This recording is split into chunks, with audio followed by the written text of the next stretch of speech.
केंद्र सरकार से जो संशोधन प्रावधान जो आया है उसी के संदर्भ में आज आपसे बात करने के लिए हम यहाँ पर हैं। आप सभी विदित हैं कि इस बात को लेकर कि ये प्रदेश संघर्ष से और संघर्ष का एक लंबा इतिहास के साथ आगे बढ़ा है। संघर्ष के जो आधार तैयार किए गए थे इस प्रदेश के गठन का, वो मूलतः यहाँ के जंगल जंगीन आधारित लोगों के जीवन स्तर में अमूलचूल परिवर्तन लाने का, राज्य के प्राकृतिक संसाधनों का उपयोग उनके जीवन स्तर को बदलने के लिए। तो ये संघर्ष में लगभग झारखंड की पूरी आबादी, पूरा कौम, पूरा समाज इस बात से अवगत था कि अपना प्रदेश गठन होगा तो निश्चित रूप से ये संसाधन हमारे जीवन में अंतर लाएंगे।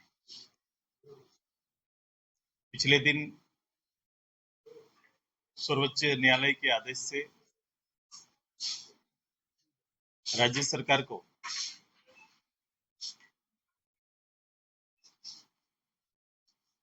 सेस लगाने का अधिकार प्राप्त हुआ कि राज्य सरकारें अपने राज्य के हितों की सुरक्षा के लिए ऐसा कर सकती। उसी पर केंद्र सरकार ने एमएमडीआर अधिनियम के तहत संशोधन लाया है कि अब चूंकि जिस समय सर्वोच्च न्यायालय ने ये प्रावधान राज्य सरकार को दिया था उस समय उन्होंने कहा था राज्य सरकार, केंद्र सरकार चाहे तो बिल ला सकती। केंद्र सरकार ने बिल के रूप में लाया और सर्वोच्च न्यायालय से जो राज्य सरकार के जो अधिकार मिले उसके तहत राज्य सरकार मिनरल लैंड सेस लगा सकती है। अब ये स्वतंत्र रूप से नहीं लगा सकेगी।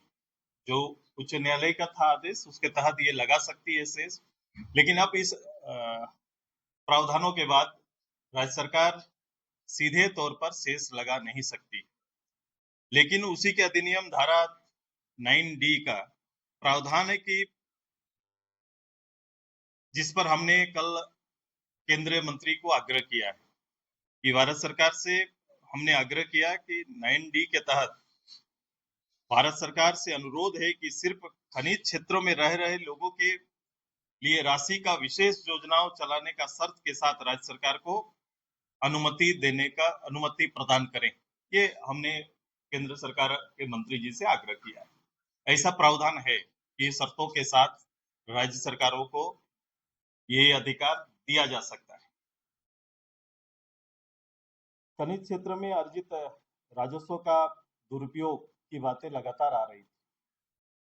आप जो सरकार वर्तमान है डीएमटी फंड का उपयोग आप देख रहे हैं, 10,000 करोड़ से ज्यादा का घोटाले की खबरें प्रकाशित हुई।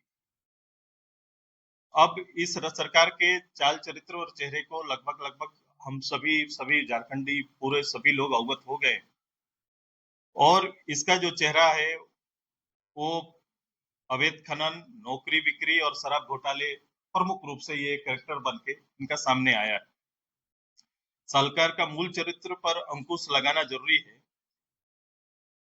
सेस का अधिकार देने से पहले जो अभी बातें चल रही है उस क्षेत्र के बच्चों को हम हमेशा चाहते थे कि जिस क्षेत्र में माइनिंग का काम चल रहा है ये सेस उस क्षेत्र में खर्च हो, वहाँ के लोगों के जीवन स्तर को बदलने पर हो, वहाँ स्कूल बेहतर चले, वहाँ पर बच्चों की पढ़ाई के लिए पोशाक, उनके कुपोषण से बचने के जितने भी उपाय हो सकते हैं उस क्षेत्र में प्रोग्राम चलाना चाहिए। हेल्थ के अच्छे सेंटर खोले जाएं, रोजगार सृजन के आधार तैयार किए जाएं, बेस्ट ट्रेनिंग सिस्टम वहां पर आए, ये उस प्रभावित क्षेत्र में होना चाहिए।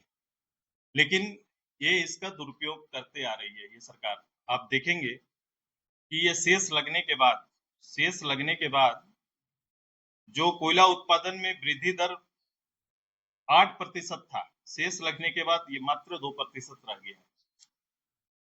मतलब वो चाहते हैं कि ये जो कोयला का जो शेष या उत्पादन जो है उत्पादन कम हो, अवैध बाजार तैयार हो और अवैध रूप से जो आरोप सरकार के खिलाफ था कि आरोप कि अवैध रूप से क्षेत्र का माइनिंग करके अपने शासन और पुलिस के साथ मिलकर अवैध कमाई का जो तरीका अपनाया था, उस पर कहीं ना कहीं ये एक प्रतिबंध लगा है, जिससे झारखंड मुक्ति मोर्चा तिल मिलाया। झारखंड मुक्ति मोर्चा का ये दावा कि इससे विकास प्रभावित हो जाएगा, तो हमें देखना पड़ेगा कि पिछले वित्तीय वर्ष को देख लीजिए। उनका जो पिछले वित्तीय वर्ष में, वित्तीय वर्ष 25-26 में 25% राशि खर्च ही नहीं करता, राज्य सरकार खर्च ही नहीं कर पाई। उसमें से भी जिसमें लगभग प्रदेश की 80% जनता प्रभावित होती है, ग्रामीण विकास, तो ग्रामीण विकास की राशि का खर्च आप डाटा उनका देख लीजिए, 40% खर्च करता है। आप आदिवासी कल्याण पर 56% मात्र खर्च कर पाए। आप स्वास्थ्य विभाग का 78% खर्च हुआ है। पेयजल स्वच्छता का मात्र 56% का खर्च हुआ है। ये पिछला रिकॉर्ड है इस सरकार का। सरकार अगर ये कह रही है कि फंड की कमी हो जाएगी, तो सरकार अपने मूल बजट का लगभग 1.5 लाख करोड़ का जो बजट वो प्रावधान लेके आए थे, उसमें से 25% खर्च नहीं कर पाती है। बड़े जो कल्याणकारी डिपार्ट है, खासकर ग्रामीण विकास जैसे, जिसमें 80% जनता प्रभावित होगी, उसका मात्र 40% खर्च करते हैं।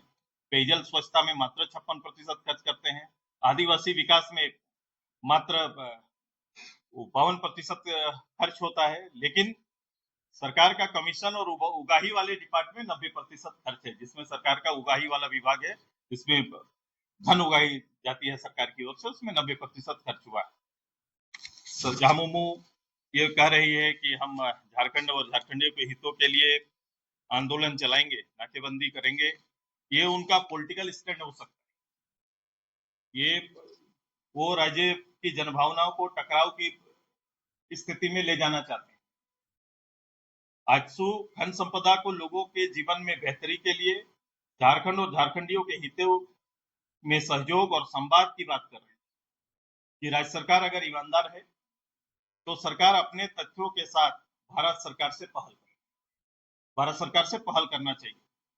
आजसू डीएमएफटी के पैटर्न पर शेष लगाने के राज्य सरकार के अधिकार और उसके उपयोग के पक्षधर कि उस पैटर्न पर आप संसाधन का उपयोग करें। ये हमारा है कि हम अपने राज्य के संसाधन, राज्य मतलब किसी एक व्यक्ति का नहीं, राज्य का अपना जो संसाधन बना रहे, जिसमें ज्यादा फंड राज्य के अधीनस्थ रहे, हम ज्यादा लोगों के हित के कल्याणकारी योजना चला सके। लेकिन इस सरकार के साथ जो डाउट है, हमने उसको क्लियर किया है और इसी आधारित हमने कल भारत सरकार के आदरणीय खान मंत्री जी को एक चिट्ठी भी लिखा है, और मैं बहुत जल्द उनसे मिलके इन शर्तों के साथ राज्य के लिए हम चाहेंगे कि वो शेष का रास्ता खोले जो 9D के में आधारित है।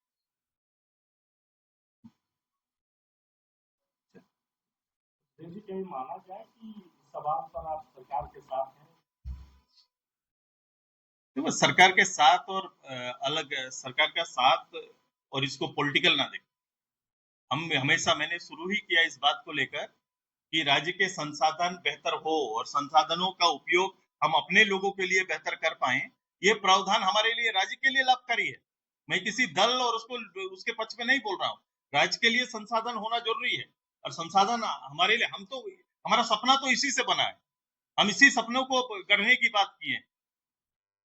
तो हमारे पक्ष में जो संसाधन आएंगे, हम उसके हित के और उसकी सुरक्षा के लिए तो बात करेंगे। सरकार ने एक प्रावधान छोड़ा है, मैं 9D की जिक्र कर रहा हूँ, सरकार ने प्रावधान छोड़ा हुआ है कि इसके तहत कुछ शर्तों के साथ सरकार को ये शेष दिया जा सकता है। तो मैं बोला, जो डाउट है सरकार के ऊपर, मैंने कहा सरकार के ऊपर जो डाउट है, जो नौकरी बेचने का, जो संसाधनों की बिक्री का, शराब घोटाले का, ये चीजें तैयार हुई है सरकार का चेहरा इस रूप से आया है। इसलिए हम कह रहे हैं कि इसको केवल प्रभावित क्षेत्रों में उपयोग हो, ये शर्त के साथ। जैसे डीएफटी में फंड कहाँ खर्च होगा ये क्लियर रहता है, उसी तरह से ये खर्च कहाँ हो, उसके शर्तों के साथ ये शेष राज्य सरकार को आते रहना चाहिए। सरकार अगर पहल करती है जिस तरीके से आपने सलाह दिया था, आपके साथ खड़े होने से भाई, ये बहुमत देने का नहीं है, ये बहुमत देने का नहीं है। इसकी दृष्टि बड़ा स्पष्ट रखिए। मैं राज्य का और राज्य के हित का पक्षधर हूँ। मैं राज्य के हितों की सुरक्षा कैसे होगी, मैंने वो बात कहा है। ये कौन किसके साथ खड़े होंगे ये दल आधारित विषय नहीं है, लेकिन जो दल लीड कर रहा है वो उसकी ईमानदारी नहीं है, वो ईमानदार नहीं है राज्य के इन संसाधनों के उपयोग में। कोयला उसका बेहतर उदाहरण है। जितने लीगल माइन चल रहे हैं सरकार के संरक्षण में चल रहे हैं, और इससे जो उत्पादन का जो प्रतिशत है वो गिरा है। उत्पादन प्रतिशत जो 8% था वो गिर के 2% आया है, मैं ये कह रहा हूँ। और इससे जो आपूर्ति नहीं हो रही है, इससे जब आपूर्ति कोयला का जो उत्पादन के आधार पर वो आपूर्ति नहीं हो पा रही है जो औद्योगिक इकाई को, तो कहीं ना कहीं इसी पर सरकार खेल रही है, इसी को अनलीगल जो तरीके से वो काम कर रही है उस पे। भाजपा ये कह रही है कि इसका कोई नुकसान नहीं होगा जो मिलाए लागू कर रही है। भाई मैं तर्कों के साथ रखा, नुकसान कहा। अगर शेष ना मिलेगा तो एक बड़ी राशि राज्य को प्राप्त नहीं होगी, ये नुकसान है, ये नुकसान है। लेकिन दरवाजे सेंट्रल गवर्नमेंट ने खोल के रखे हैं। दरवाजे 90 मैंने कहा कि प्रावधान के तहत खुला हुआ है कि उसके तहत राज्य सरकार पहल करे। मैं भारत सरकार से ये बात कहने के लिए गया कि 90 का उपयोग करते हुए शर्तों के साथ शेष लगाने का अधिकार राज्यों को दे, ये चाहते हैं, और उसकी निगरानी होनी चाहिए। जेएमएम का कोई फंड कम हो जाएगा विकास योजना में, ये दलील धोती दलील है। मैया योजना से जोड़ रहे हैं इसको, मैया योजना बंद हो जाएगा। मैं कह रहा हूँ किसी योजना वो अपनी योजना जो खर्च नहीं कर पा रहे, जो योजना पेट है जो उन्होंने तय किया उसको खर्च नहीं कर पा रहे, वो बेबुनियाद बातें कर रहे हैं। वो मैंने कहा तकरार के लिए वो बात कर रहे हैं, मैं समाधान की बात कर रहा हूँ। वो पॉलिटिकली इसको तकरार की स्थिति में ले जाना चाहते हैं, लोगों की भावना से खेलना चाहते हैं, जैसे उनकी नियत और आदत रही। आपने बड़ा बढ़िया डिफाइन किया है, बट कहीं ना कहीं आपकी जो सहयोगी पार्टी है उन्हें तो विचार इस मुद्दे पे अलग दिखते हैं। नहीं, ये सलाह है हमारा। मैं राजहित में वो ये समझ रहा हूँ कि इसका उन्होंने रास्ता खोला है, ब्लॉक नहीं है। दुरुपयोग मैंने बता दिया, जब सरकारें फंडों का दुरुपयोग करेंगी तो कोई ना कोई रास्ता निकाला जाता है। मे भी वो रास्ता उनका होगा कि इससे हम चीजों को नियंत्रित करेंगे, लेकिन हम अपने अधिकार के पक्ष में हैं। मैंने कहा कि शर्तों के साथ ये जो शेष की राशि राज्य सरकार को मिलनी चाहिए।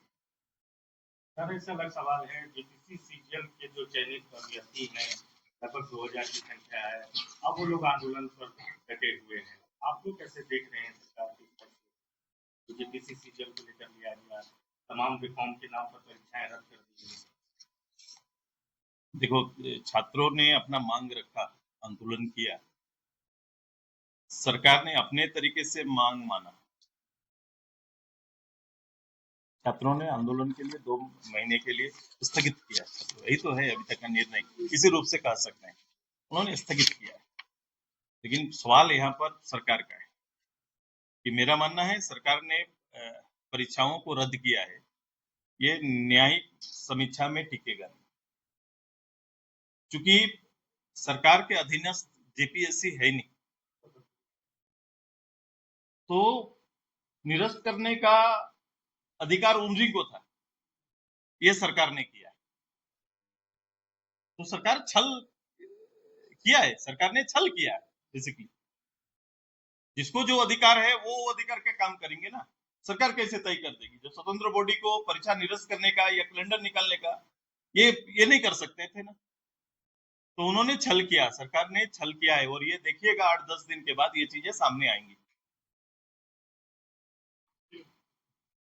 तो